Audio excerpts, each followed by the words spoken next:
Hello again, ladies, and welcome to another episode of Dare to Share podcast. Today, it's going to be another learning experience for us.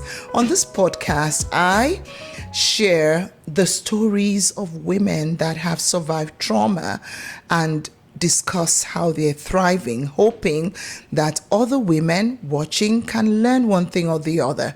Today, I have a wonderful guest with me. She is a lawyer from Leleji Law Firm here in Calgary, Alberta. And today we're going to be discussing something that's not really discussed frequently in our community as Black immigrants living abroad. And we're going to be touching on the subject of prenuptial agreements. While I don't want to keep twisting my tongue going forward, I'll be referring to it as prenup. So when I say prenup, it's a prenuptial agreement. And I'll just like Barrister Leleji to introduce herself. Hi, everyone. It's a pleasure to be here. I'm so excited to be part of this broadcast and also to share the little knowledge and maybe a little bit of experience that I have on topic like this. And if peradventure we digress, or how do you call that? We deviate from the topic a little bit, but it will tie down to our prenuptial agreement. Absolutely, and that's so okay. Yeah. Now, I'm going to start with a very personal story. And I used to think that prenups were just for the rich, the wealthy, the superstars, the movie stars, the billionaires that wanted to get married. And when they don't want their partner to kind of run away with their money, they signed a prenup. But about 8 years ago, I was seeing someone and everything was moving so fast, and within 6 months he wanted marriage. And I had been a single mom for over 10 years then. I had been able to build my career and everything, and I got a counsel that saved my life. That counsel was from a relative who actually happens to be a pastor, and he said to me, get a prenup. And I'm like, what's a prenup? Isn't that for rich people? And he goes, no. You've worked so hard, you've built yourself, you're a single mom with one daughter, you gotta protect your investments. You might decide to change your mind later, but I'm so glad I took that advice. And I remembered going to see someone like you, a lawyer. He told me how much it was going to cost. I'm like, what? That's so much money. And I remembered he said something to me. This will probably be the best $2,000 you ever spent. Correct. A few years down the line, everything went south. The marriage ended. And I was able to walk away with my peace. I was able to walk away without any major financial dent. So I think it's really important for us to discuss it. And without much ado, we're going to go right into the topic. Barrister, what's a prenuptial agreement? Well, before I go into the definition of a prenuptial agreement, I just want to commend you and whoever gave you the advice, because they did the right thing. And it may be something we'll talk about later, because the idea of prenuptial agreement is for those who are rich, who are wealthy, or who have a massive asset. That is a myth. It's not the truth. Wow. Okay. I think, especially in these days and time that we live in, this is something that everyone should consider. Otherwise, you have made up your mind and says, okay, whatsoever will be, and that's a careless way to live your life. Absolutely. But anyway, back to the definition of a prenuptial agreement. Is just a domestic contract that governs by the provincial law of the city where you are, here in Alberta, by the family law statutes. And this is a kind of an agreement that allows couple to have a kind of an agreement before they go into marriage that protects assets, liabilities, or even property division. Just in case of, it might not necessarily be divorce. It could be death. It could be just separation before divorce. Absolutely. So this agreement govern these people, so that at the end of the day is enough that your heart is being broken or things didn't go the way as planned, but at least you're living with your peace. You know that there's some things you don't need to lose sweat over. But you're not crying over your broken heart And alone, and then I'm your thinking broken of bank account. correct. Absolutely, So your broken yeah. assets that oftentimes you find that you are the one that has done all the work, especially in this. I don't know what obtains in Nigeria, but we are living in the diaspora. And I've met women that unfortunately did not have this sort of agreement. And I see them struggle for years, especially with children involved, the back and forth, going to court, doing all, just because there was no written agreement. And I know people have lost a lot of money. Like you said, it's more than just a broken heart. Now, let me go to the next question. Are there any myths surrounding prenuptial agreement, especially for us as Nigerians and as Christians? And I want us to look at the different, parts of that. Yes, in fact, I know that the word prenup, some people don't want to hear it because they just assume, oh, that means you're going into a relationship or into a marriage with the mindset that this is going to end in divorce. And that is a myth. Wow. Like I tell people that cares to listen, when you go into a business partnership with someone, it could be your own father. Yep. It is governed by a contract. Yep. By an agreement. It could be someone who in the same church with you. There is an agreement. So why come you're going to a union that is for a lifetime? Why not you have an agreement that would guide the two of you in the process? But guess what? Most people do have this prenuptial agreement, but the difference is theirs is not written. It's not written. So it's an agreement. How do they make it verbal? Just like when you're courting and you're going to ask yourself, how many children do you want to have? He says 2 and you says 3. And he said, okay, we have to agree, and we agree on 3. That's still an agreement. That is an agreement. But it's not written. It's not written. And it's not sharing assets. But you have this kind of agreement. So what about, when we go into this marriage, you're going to be the stay-at-home dad. Then why I go and work and you take care of the home? Yeah. It's a verbal thing that we say. If we put it into an agreement, it's prenuptial agreement before our marriage. That's true. So the only reason most people, it looks something weird or vague for people is because they think, we are sharing assets.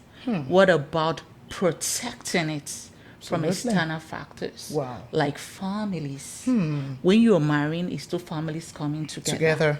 Yeah. So when they think, my brother's built this house, and there is an agreement that says he built this house, but this house is built with the intention to give it to our daughter or to our son when they turn 18. Wow. That is already a protection. Absolutely. So the myth about is for the wealthy, no, it's not always the case. Sometimes some people feel that prenuptial agreement is not biblical. Yeah, Lies they say will that too. Yeah, I'm here should be to for see. better, for worse, for richer, for poorer. Oh yeah, for sure. You should stick it no matter what happens. You should be ready to lose everything. Yeah, we are ready to lose everything, but at the same time, just like I started, you don't want to end a relationship with a broken heart, and you start thinking of how you're going to live the next day. While you're nursing your broken heart, you know that some other things are still working for you. Absolutely. So I'm still here to say a Bible verse that really says prenuptial agreement is a sin, or a Christian should not. No one intends to go into a marriage to fail. Absolutely. Let's have that. Yeah. But at the back of our mind, we all go with our own plans. Yes. I want to go into this marriage. I work, you work. We put our resources together and we'll build a palace for ourselves. Yeah. But the truth is that no one knows tomorrow. Yeah. Wow. No one knows. It could be death. Absolutely. It could be separation. Yeah. Then we'll come back again. It could be divorce itself. So how are you protecting yourself, your children, and even your extended family? Absolutely. Imagine someone who is married to a family where they don't like the wife or they don't like the husband. And something happens. Then they just sweep everything off. So you wouldn't want that. So it's not just, let's not just think about it as though it's we are seeing divorce at the end of the day. No. Right. That is a very wrong absorption of things. Right. Just see it as something that is going to guide us. Exactly. If tomorrow I'm building a house, we know that this house I'm building is us. Exactly. And at the end of the day, once our children turn 18, 20, 21, it belongs to them. And then this is our inheritance we are leaving for them. Yeah, that is what is going to guide How them. does it differ from a will? I know it's different. Yeah. Because some of the things, it almost looks like there's a bit of an overlap. So how, just in a nutshell, how does a prenup differ from a will? Okay, so a prenup is an agreement that takes place before the marriage, before you enter into the marriage. But the will is a document that you draft that speaks after you are gone. So that person has to be dead before the will can come alive. All right. However, the question should be asked, what is the difference between this prenuptial agreement and your personal directive and your enduring power of attorney? Wow. So those are three different things. These are three different things that protect three different aspects of your life. All right. I'll probably bring you back so we can go into that. But still on prenup. Yeah. Within the African community and within the Christian setup, do we have any barriers or misconceptions around prenup? Because one of it might be, oh, you don't trust me. That's why you're saying we should write this down. Or, oh, you don't love me. That's why you're saying we should write this down. Or, oh, you don't have faith in God that this marriage will work, which you've kind of really honed on. It's not because you're anticipating failure, but it's more of protection and just putting usually what we will talk about in writing. Okay, correct. So what are some of these barriers that you see? Cultural barriers and religious barriers, because we're very religious people. Oh, yes, we are. And by the way, I'm also a Christian, so I am in it. I live it. I breathe it. That's what I do. Yeah. But at the same time, I know we Christians, when we go and say our vows, we'll say for better or for worse. For the worse, we are still there. For the better, we are still there. However, what's wrong with you having this prenuptial agreement and you never get to use it for your lifetime? It's okay. It's better you have it than never use it, than you really do need it and it's not there. It's not there so for you. when you talk about our religious background, like I said earlier, there's nothing in the Bible that says don't do it. However, you will say, okay, you don't trust me, that's why you're asking. It has nothing to do with trust. It has everything to do with protection. Yeah. Because I love you, I want to, do you know, for me, I'll willingly sign a prenup to say, okay, if anything happens, you go that's how much I love you, that's how much I can want let your you betterment. go. And guess what? It also proves to my point that I'm not even marrying you because of your money That's or whatever asset you have. That's is true. out of love. Wow. I And love most that. times when you get into the relationship, you will find out that this doesn't actually even don't need matter, right? This takes me to my next question. We're going Yeah. to kind of still talk about what's actually in a prenup. Yeah. But how can a prenup protect a financially established woman entering marriage later in life? Yeah, for women who are going into marriages when they are already advanced in age, it is really, really recommended because this is someone who is not just starting life, someone who already had their career going, they have businesses already built, have empires and all that stuff. So this prenup agreement will actually help the lady to plan. Probably for someone, let's just say someone in their late 40s or early 50s, they already plan how their 17 years old is going to look like. Probably there's a child they adopted somewhere that they are responsible for. Absolutely. They could also be part of maybe a pilgrim program where they send some money to some children in some remote country where they go to school. Yeah. So if you have a prenuptial agreement, that will also ensure that even after you're married with this person, these people are still taken care of. They are Absolutely. kind of your responsibility that whoever is coming as your partner should do. Because you already have your own empire, what if someone truly is coming to you because they wanted your money? So how are you protecting yourself? You need to protect what you've worked hard for. Absolutely. When the guy come in and you see the sincerity and the trust there, you can be a little bit flexible with it. Yeah. And even if there is no need, you can also terminate that, right? Yeah. But it's advisable that once you have achieved a lot of things in your life and you're going into a relationship at a later age, it's better you have this in place. Absolutely. I'm not going to sit here and say that we have honest people out there. No, yeah, we have to be Everybody honest. wears a mask. I'm telling Only you. God knows what's behind the mask mask. that they wear. There are some they are going to pretend for years. You will Wow. never know. Wow. So in order for you to have that peace of mind, Do do that. it. Absolutely. Do anyone who does not want to do it, then for me it's a red flag. Yep. Because you know that I'm established, or you feel that, oh, because I need a man, Yeah. so you're not going to do it. Then there must be something. There must be something fishy. Yes. Something so for me, it's a fishy. red flag. If you Yeah. already have everything, anyone that wants to come to your life, you ask yourself what addition he wants to bring. What's he bringing to the table? Yeah. So really put, and maybe I should just put this in right now. Having done one prenup myself, it's not one-sided. Correct. Because the prenup, you can shed some more light. The prenup actually contains what one party has, what the other party has, Yep. and how you choose to move things forward. So some people feel, oh, you're just being selfish. Can you shed some more light on what's contained within a prenup? Okay. So before I tell you the content of a prenup, I'm going to tell you what gives a prenup its legality. What makes a prenup enforceable in law. Or in courts if there is anything that happens. What a prenuptial agreement has to be written. You cannot say, okay, we had it and we agreed. No. It doesn't work that way. It has to be written. On paper. On paper.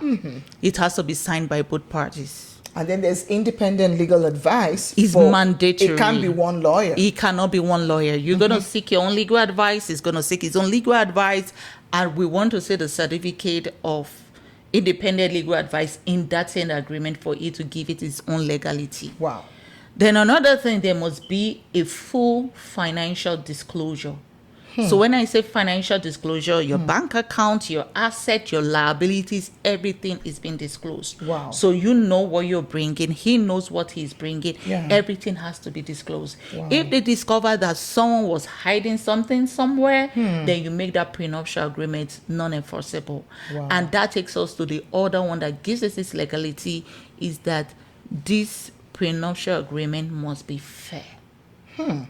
You cannot say, oh, I entered into this prenuptial agreement with my one pair of sneakers and my Rolex wristwatch. Yeah. And you're going into signing up a prenup with someone who already has 3 companies, already have an establishment, has workers of 350, and you are saying, oh, in my prenup whatsoever, this person has 50% belongs to me. Wow. It has to be fair. Otherwise, the court is going to set aside the prenup and deal with the family division of family property Assets, according to the provincial law of the state or the province of where you reside. Wow. So it must be fair. written. It must be fair. You must have your independent legal advice.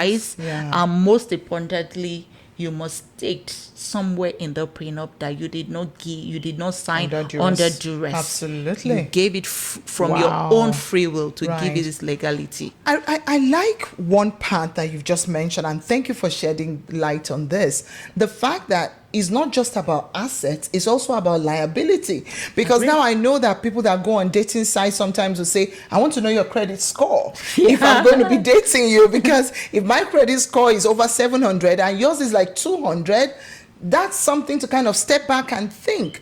So I love the fact that you're not just declaring assets, but you're also declaring liabilities. Yeah. So if you, as a mature woman that has your own empire, and this might also apply to men, and you're meeting up with someone that's a financial wreck, that prenup would be like a written fact that this is what you're going into. It's something that is very glaring. I'm coming with a Rolex research and a pair of sneakers. And at the end of the day, that is what you're going with. Wow. And if someone else is generous enough, he can have a couch or a sofa for you to go with, right? Then on the other part, you know that these are all the things I'm bringing. Yeah. And even have you heard when people separate and they argue? Someone say, oh, when I met you, you were nothing. I Yes, made you something. I made you something. But when you have your papers in front of you, come I on, came man. into this When with I this. came into this relationship, my credit score was over 400, over 700, and now I'm with you and it's 350. You read me. This is evidence that is speaking. So, wow. yeah. Right. Oh, that's so good. Thank you so much, Barrister. Now, when is a good time to bring up this discussion? Like you're courting, and okay, before that, would you advise people that are just starting their lives, that really don't have anything, like they just finished from college? I'm just saying, would you advise them to still do a prenup? So a prenup, you can start having a conversation about prenup as early as when you have marriage in sight. Someone who you're just dating, you're not so certain about the person. Yeah, you can just be gathering all the information as you want to. But if you see that this is the person I would like to spend the rest of my life with, or I see a future, or the person is approaching you with future in mind, then that is when you bring it up. Not 2 days to the wedding, not 1 week to the wedding. There are some people that will say, okay, you want a prenup? Bye, see me never. You try calling their numbers, not going. You show up at their house, they've moved out. So this is a conversation you should have early. It actually protects you, doesn't it? Oh, yeah. Because that's what I'm hearing here, that this is almost like a litmus test. Correct. For that relationship. That correct. How healthy or unhealthy is this relationship? Correct. Even though there's so many other things that could be a litmus test, but I feel a prenup, based on what you're saying, is a very good litmus test, because a person that is sincere and that really loves you and not what you're bringing would not have any problem signing a prenup. And it's not just protecting the wealthier party or the more comfortable, but it's also protecting you.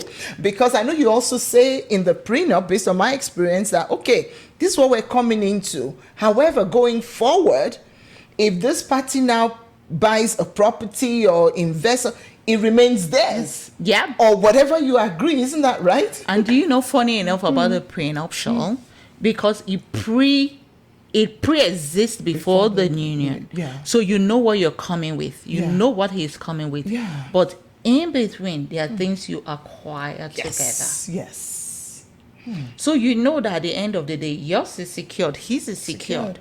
But that thing in the middle is still left for us to stay decide who has what and who doesn't. And you can actually put that in the prenup as well. Yeah, you can. And say, if you decide to buy a house while we're married, we're going to own it 50-50. Or yours is going to be yours and mine is going to be... Yeah. Or we get 2 houses. You keep one, I keep one. Yeah. Wow. It should be.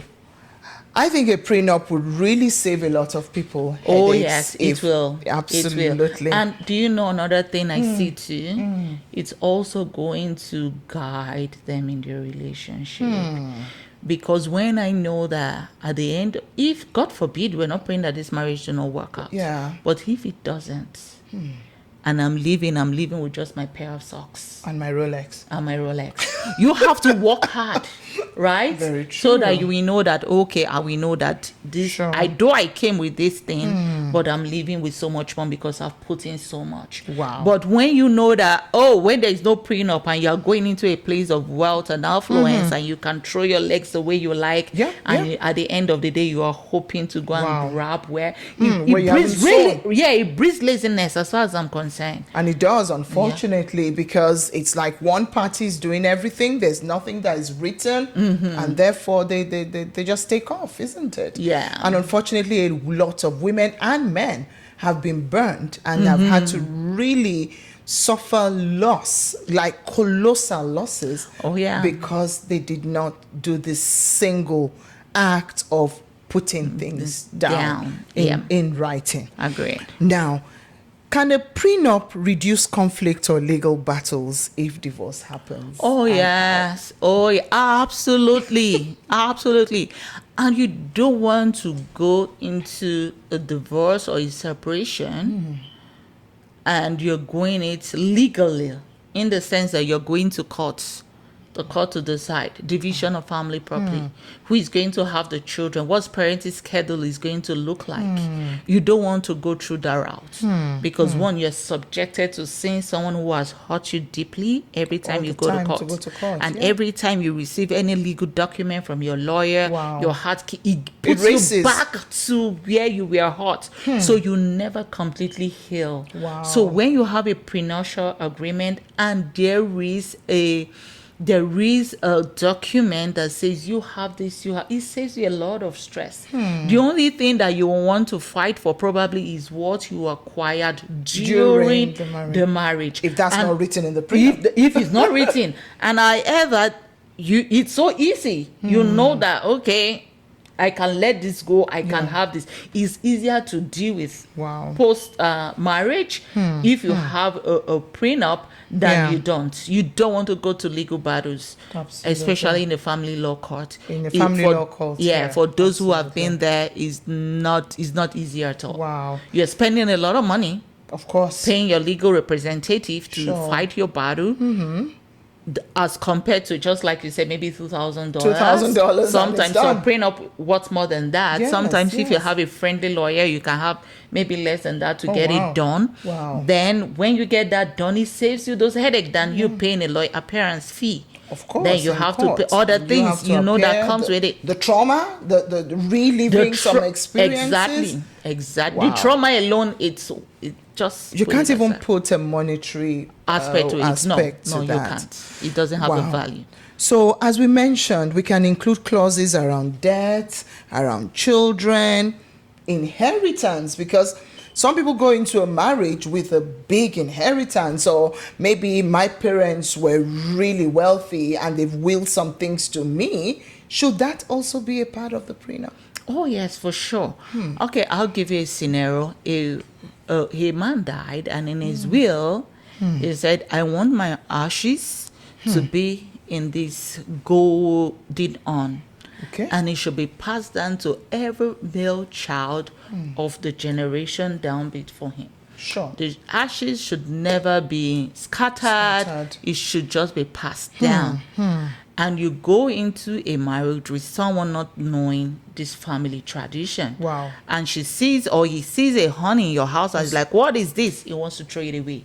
If you have a prenup, it says there, don't touch this. And if anything happens to me before my first son got married, then you know that he's going to pass it down. And this, you also let him know he has to pass it down to his own children. So it protects family wealth or family values or whatsoever it is. There are some ornaments that has symbols in families that they want to pass. Some is not even just leave it in this place. You don't want someone to come from nowhere and just clear it out because it doesn't look fancy or it doesn't look like trendy. Exactly. You don't want that. Absolutely. So it helps protect family asset. You might not even be wealth. It could be the first time I came to Canada, this was the shirt I wore. Oh, I want to keep it. Yeah, I want to keep it. And I want to tell my grandchildren what this shirt means to me. This was my freedom. Symbolic. This was my breakthrough. And you want to keep it. And probably you had it. And you know how much your parents fought for you when you just landed. And you want your own children to also appreciate that moment. You don't want to throw it away because someone who does not really know the value, right? So these are the things that you put it in that agreement as well. So it might not necessarily be wealth. It could be something of sentimental value to you that you just want to throw away. Sometimes it could even be a saying. Like in my own family, it was passed down to my dad. My dad had passed it down to us. And I tell my children, if a food is served before you, and people are fighting, killing themselves outside, sit down there and finish your food. If for any reason you stand up and leave your food, don't come back to it. Whatsoever reason that made my grandfather to tell my father that and my father passed it on to us. We don't know the foundation, but it has been working for us. Absolutely. I know of a day I was eating and I heard a lot of fighting outside. This is a true and life I know story. this is a true life story. Okay. And I said, if I dare stand up from this food, I know I'm not coming back. And I know that if I don't come back, then that means I'm going to bed on empty stomach. Wow. I have to sit down and eat. Wow. And I finished eating. By the time I went out, I met a very good friend of mine and another boy. They were fighting. Wow. And someone who saw the two fighting came out in the bit of separating both, and one carried the bottle and stabbed the person that came to separate them. Which could have been you if you had gotten definitely would have been me, because one, I ate oppression, so you will always see me in the That's middle. why you're a lawyer. I will be in the middle, and that guy died. That's so sad. And where by the time I stood up and I went out, and they said, "Oh, we are rushing Mr. Best to the hospital." Wow. And I was like, if I had stood up, that would have been me. If you had not followed your family tradition. Wow. So me having a first-hand experience, I want my children to learn that. So you pass it to them? I'll pass it on to them. I love and that. And if anything happens that they see the relevance of that, they want to pass it on to their children. Wow. That's so powerful, and thank you for sharing that. Thank you. Sure. So whatever your family traditions are, they're there for a reason. Yeah. Hold on to them and pass them on to the next generation. Sure. Now, since we started this discussion, we've just been talking about benefits of a prenup, why we should get a prenup. Are there downsides or concerns around a prenup? Let's talk about that. The downside is living a relationship with a broken heart and no penny. Wow. Or someone is taking half of what you have labored for. Wow. There was a lady I read somewhere that she was very well established. Yeah. And she was already advanced in age. Right. And went into a relationship with this man with the mind that, okay, this is who I've been waiting for all my life. And the man too came in a mission to grab as much as he could. Wow. And I think the lady also is in the medical field. Wow. Then at the end of the day, this man went with more than half of what the lady owned. All her life, all she'd worked for. She survived the first 5 years of her life, but in depression. Wow. The 6th year, she had to take her own life. You're kidding me. Yeah. Because where do you start to build? From At that age. After being all in the name of I love you, I want to be with you. You have word and talk is cheap. Yep. And that brings me back to what we said. This is not being mean or wicked or unchristian. It's actually protecting yourself. Yes, sir. And protecting yourself from depression, from heartaches, from suicide. In the unfortunate case of what happened to this, because some people don't recover easily, because let's face it, you're getting married in your 50s, so that means as a woman, for example, you've worked the better part of your life. Correct. Somebody comes into your life for 5-6 years and walks away with half of what, I don't know the amount of work you want to do after the age of 60 to recover. And I'm not surprised that woman got into deep depression and just felt life is not worth living. So I would say, yes, when you're starting your life, you should have that discussion. You may get a prenup, but I would say the older you get as a woman or a man, you need to protect what you've worked for, because you won't be able to easily gather that. Because I hear they can go after everything. Your RRSPs, RESPs, investments. Am I right? They are all family property that needs to be shared. Oh my God, did you hear that? They're all family properties that needs in fact, I know of a friend who had moved into the diaspora and was going through a divorce. This time is the guy. And the lady wanted even half of his properties in Nigeria. Oh, yeah. Even though they both lived here, even though she wasn't in his life. Is that possible? Oh, yeah. They are all family properties. Wow. They are all family properties. Even though he had this property before he met her? They are all family property. Did you hear that, ladies? The only reason any property will not be shared equally, it's because it's either you have a will or a prenuptial agreement, or that property was inherited by you. Then that property can be exempt. But otherwise is family property. And it's 50-50. It's 50-50. It doesn't matter who worked for it, even though the woman stayed at home and did nothing. Sometimes they can have what we have an unjust enrichment. Yeah. You can put that kind of claim. Yeah, But you know what goes in there. Oh.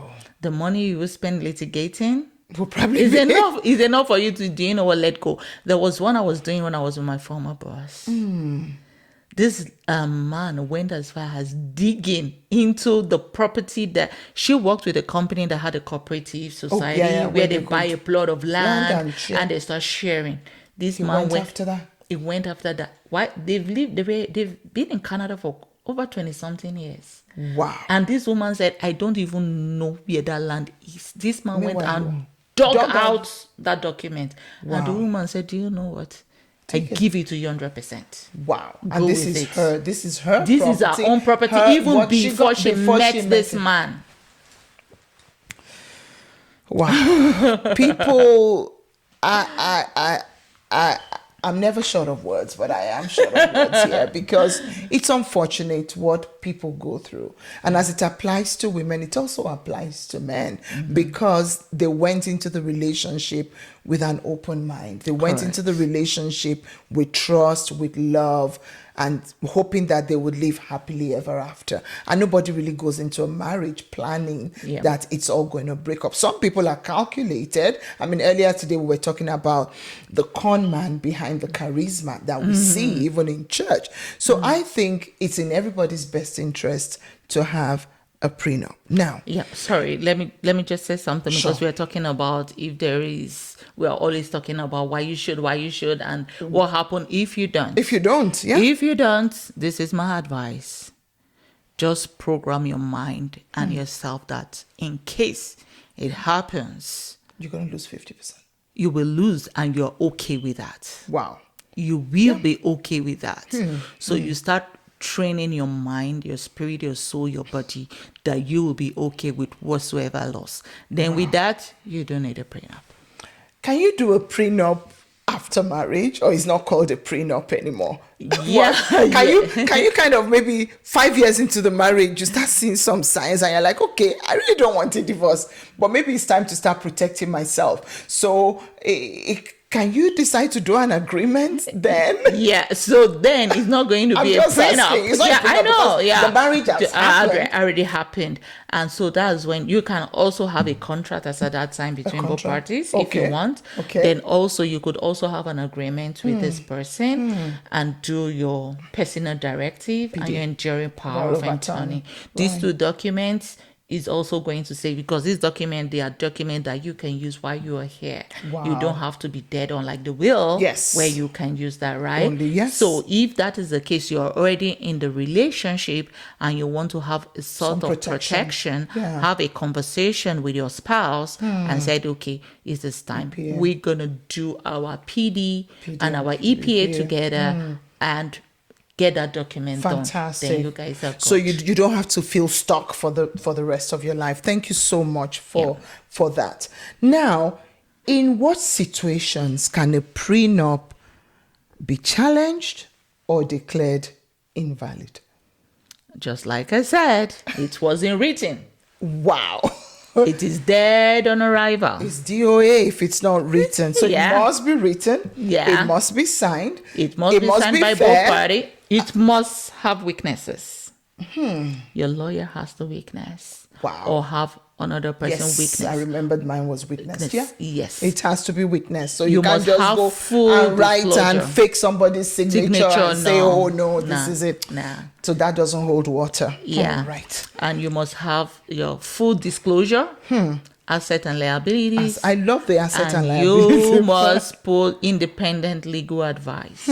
Otherwise, it can be said. And also, if it is one-sided, the court will set it aside. Wow. Yeah. Wow. So it can be one-sided. It mustn't be one-sided. Yeah. Wow. Right. Are there any clauses or conditions that either the man or woman should be cautious about agreeing to, like the ones that might be really dangerous for them? Is there anyone that comes to mind that you want to bring up? Like in a prenup, are there any clauses that people should be cautious before they just put their hands and just sign? any clause that says 100% fulfillment or 100% giveaway.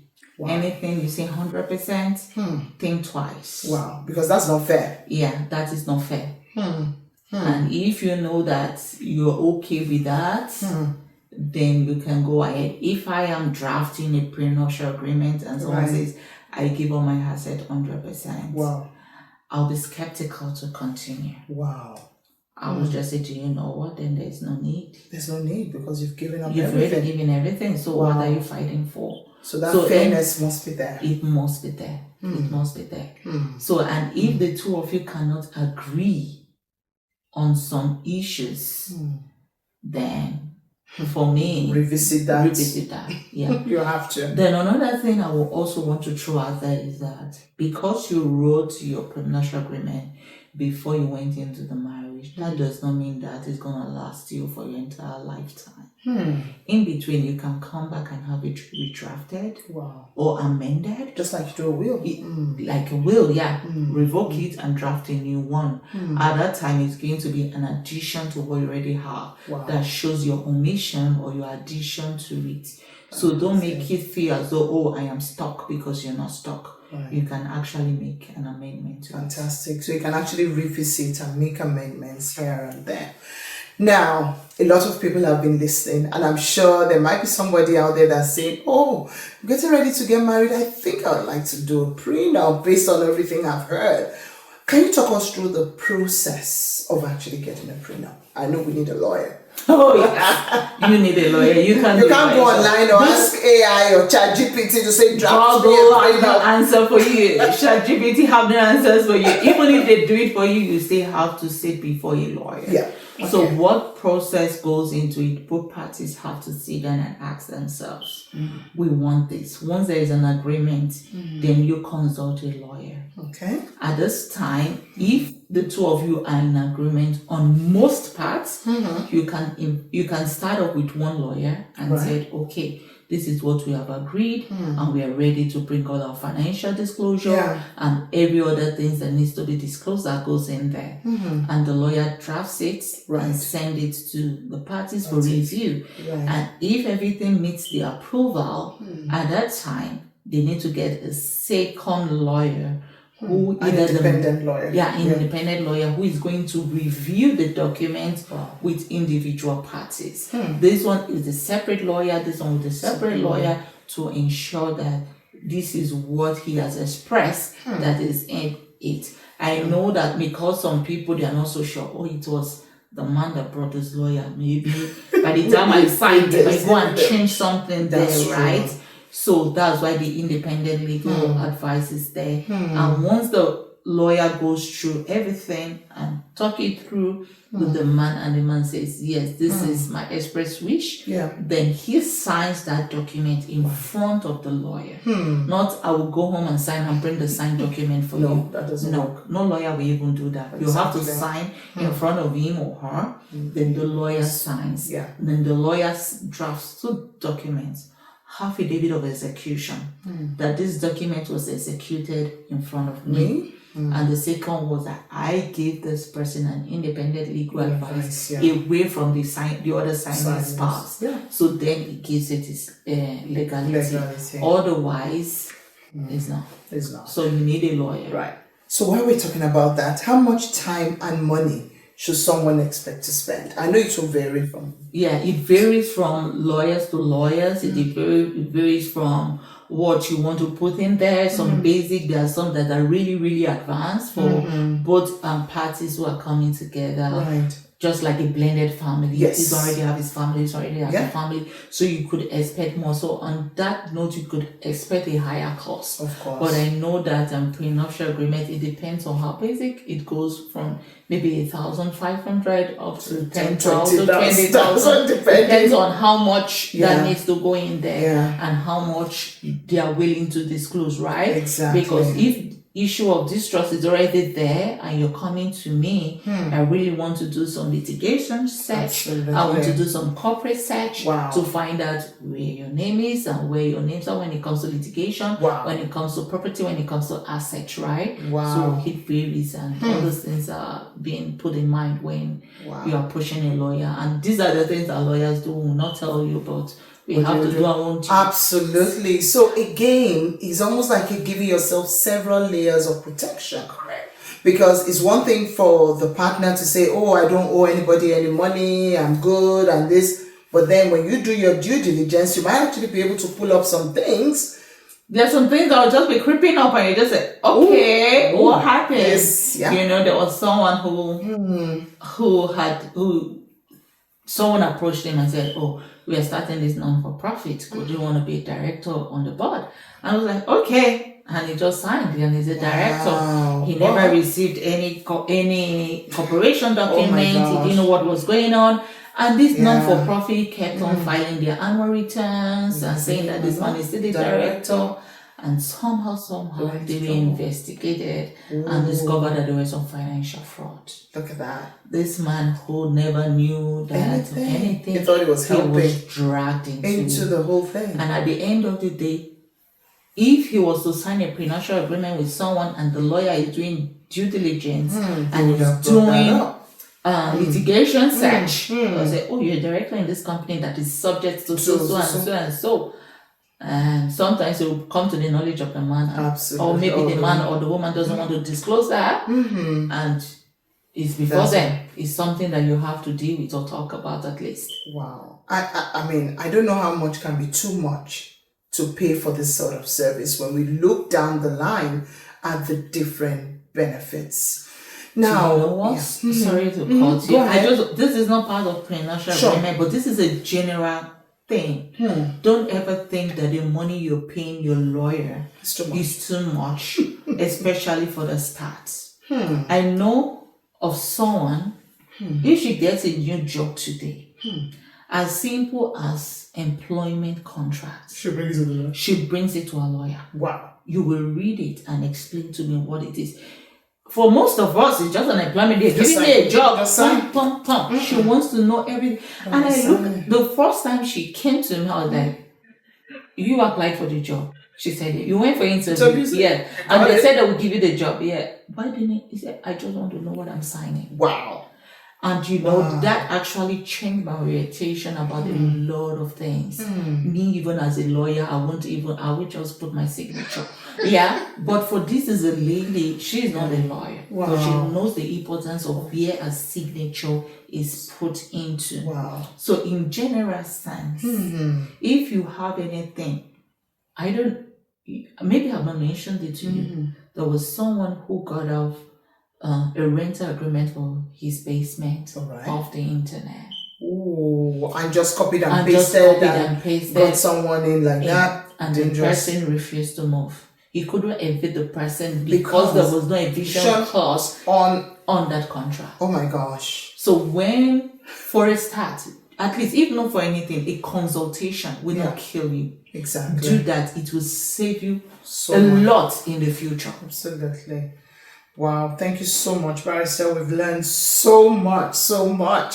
And as we start to round up, I just want you to talk to the professional woman out there, the lawyer, the doctor, the nurse, the engineer, the successful career or businesswoman that has investments or a growing business. And culturally, especially as women start to get older, everybody's just looking at her and wondering, so when will she bring a man now? So when will she marry now? So what are some of the things, what are the key protections she should insist upon before signing the dotted lines?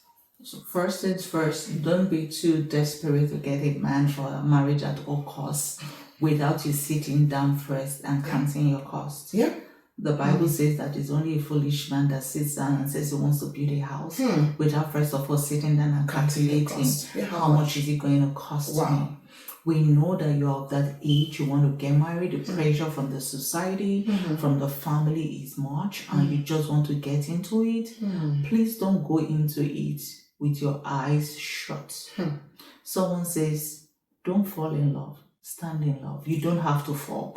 You love while standing. I love that. So please, oh my God. please, I love that. your heart is still precious to your family. Wow. To those that truly care and truly love you. Absolutely. So don't be too desperate enough not to take note of all those things. Absolutely. I know that it can be a pain, it can be troubling, but you don't want to eventually get into the marriage and you wish you never did. I have a friend, she lives in the US now, and in fact, she's way older than me. She was like 8 years older. And as at the time I was getting married, she doesn't even have one single relationship. Wow. And by the time I got married and I left, she was still there. Wow. And at the point when I would call her and I would say, hey, B, what's going on? Is there no man? And she would tell me, I'm happy being single. Wow. I don't want to go into marriage and being sad. And after like 7 years or 8 years after my own wedding, I got the message that, oh, I'm getting married. Okay. I was like, okay, tell me about this. And he's like, so it's not, you see me, I'm already old enough. Exactly. So I don't do is sweep you off my feet. There's no sweeping. I'm not falling in love. I'm standing. We are not blind. We are fully into it, right? So don't be carried away with time and season and pressure. Always have these things at the back of your mind. Exactly. While you are just starting, for those of us who are already advanced in age, you don't want to say, okay, let me date the guy for 3 months. Off the back. Just I'm a career woman. I like everything done by the books. Yeah. Let's see what you have. Where are we going with this? Absolutely. And start bringing it. And if he's okay with it, then see a lawyer, get your prenup. If he doesn't want to sign a prenup, well, I wouldn't say run away, but watch carefully. Absolutely. If that is the case, I'm going to throw this out there. You really want him, he refuses to sign a prenup, just go ahead. Prepare your will and prepare your EPA and prepare your PD. If you must. You have to guide your finances and you have to guide every other thing around you just in case. And it's not just divorce. It can be separation. It could be death or demise. Because I know, if you remember in our culture, a few women have gotten caught up where they are doing all the work. They are the ones making the money. They are the ones building the house, but they defer to the husband. Then the husband passes away suddenly. You know what people have done to these women? They drive them out of the house. They take over all the assets and they have nothing to fall back on. And these are the women. And sometimes they have children. Oh yeah.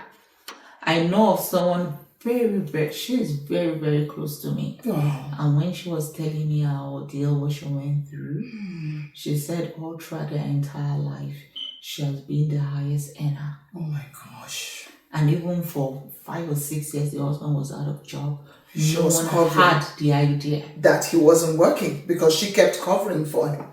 And he finally got a job. And the day he was making, I think he had gone on 2 of those trips. And one of those trips, when he was heading to work, he died by a motor vehicle accident. Yeah. Wow. He died on the spot. Wow. And immediately the news of his death came his family. My brother worked for this whole thing. And this woman, she knows her worth. And she was like, do you want? Take. Do you want? Take. And when they came for the house that they were living, she said, I'm not going to let this go. But if you guys want it, I will. But you have to sign for me that my children will change their name from to my name. Yeah. If not, I'm not going to let go of this my matrimonial home. And the family wouldn't let their brother's children go to become bastards. Yes. So they had to leave them with that house. Wow, smart woman. Yes. But not everybody's that lucky. That is what I'm going to say. So it's going to take a woman of strength, of courage to want to take that risk. Absolutely. But if you know you can, well, start building a thick skin for that. Absolutely. Now, these days we have people that do like common law, that just live together and they're not married, as it were. So like cohabitation and all, again, I think the fallback would be do the power of attorney and the personal directive and everything, because there's really no place for a prenup because you're not getting married, are you? Yeah. Right. Now, But they could also just be just a plain contract. or a contract, fantastic. Because I know that you can disagree here. I don't know. I'm not a lawyer. That even if someone is cohabiting with you and you've been together for so long, they may actually also have rights. As long as the law is concerned, if you cohabited, there is no marriage. They call it a relationship. You're married. Did you hear that? Did you hear that? Independent relationship. Wow. So as if you have lived together for a very long time and you are not legally married, before the law, they treat you together as someone who is married. You are entitled to the process. Did you hear that? Yeah. You are entitled to the process, asset and liability, same. Likewise. Yeah. So even when you don't go to church or go to the registry or get a marriage, it's still considered a relationship, and the same rules still apply. Everything is still 50-50. Correct. So something to think about, ladies. Right, just some final thoughts here. Looking ahead, do you think that prenups will become more normalized among financially independent women, especially those of us from ethnic minorities? Well, it will eventually, but for now, with creating more awareness, we can actually make it a norm. Yeah. And I don't want a situation whereby it's just only streamlined to women who had built their life or going late into marriage. Yeah. I want to see it something from the early stage. Wow. For those who are getting married in their 20s, in their 30s, in their 40s. I want something that, the truth is that the world is going wild and the world is going insane. It is hard for you to have someone who is 100% honest. Even you as a person. You're not. You are not, right? So why do you expect to have someone who is a saint? So in order to give you that peace of mind, it's something that I would want to see, that it becomes like, before just part of your marriage counseling and before the priest or the pastor or the registrar says will pronounce you man and wife, or before you read your vows, okay, we have the prenup for us, you sign your dada, okay, you say your vow, you say your vow, you are now man and wife, you can kiss the bride. Hallelujah. That is what standing in love looks like. Should look like. Yeah, so we will want to see it more amongst minorities and people, younger people. I think younger people even need it more now because they have so much to lose. Imagine going into a relationship in your 20s, 25, 26, and you're marrying someone who is 30, 28, 30, and the two of you build your life together. Achieve so much, and you as the woman had to stay back to nurse the family, and the man gets to a stage and says, oh, I don't find you attractive anymore. I'm falling out of love. Yeah, so what are we going to do? And the man said, I pay the bills, I do this, I do that, you can go. And you are asking yourself, where am I going to start from? Wow.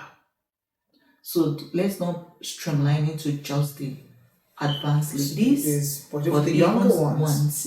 Let's normalize also, this discussion. Yes. It gave you peace and security and sanity. Yeah, than if you don't. Yeah, I know that most women of nowadays, we are becoming wiser and smarter. Very. We don't take chances anymore. No. But for those who are still having these doubts, please make your research, ask questions. Yeah. Right, talk to legal practitioners, talk to professionals. They're able to guide. It's amazing how you go even into a doctor's office and they're telling you things about legal things. Of course. And you go into your lawyer's office and telling you about medical things. Yeah. So all those things, they are interrelated. Absolutely. So you just want to do that. So don't wait and say, okay, in my advanced stage, talk about it. Yeah. Absolutely.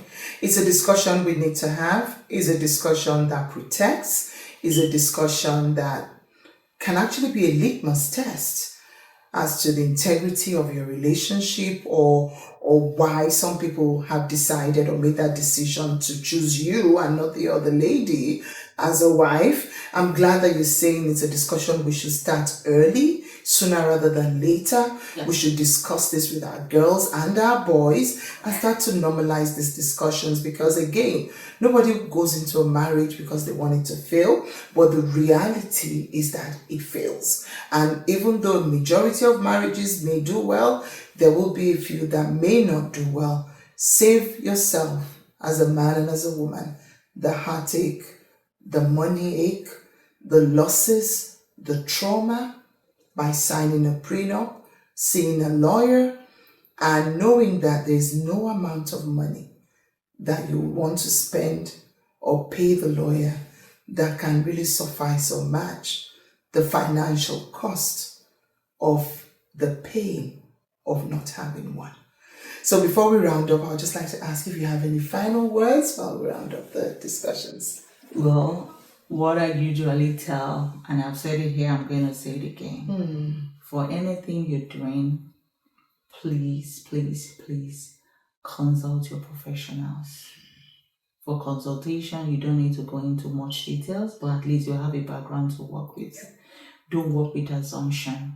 Google is good, ChatGPT is good, but they cannot replace the reality of what we are.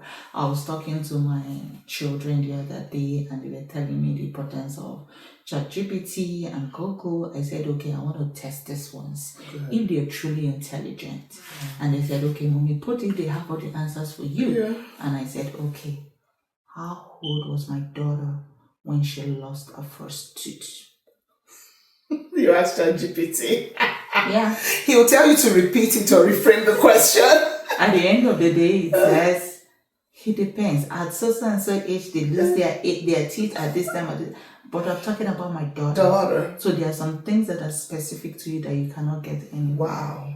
So consult a legal professional in things like this will help you. Absolutely. Not just necessarily because you're envisioning something, but because you're trying to live in a world that is full of evil, and you want to protect yourself not to attract the evil ones. Absolutely. So I would just tell you, think twice, open your eyes, know what you're doing, and whatsoever decision you take, ensure you hold the consequences with your full chest. Absolutely. If you think not doing a prenup, we are not praying it happens, but if it happens, wear it on your hair like a dress, a party dress, and rock it.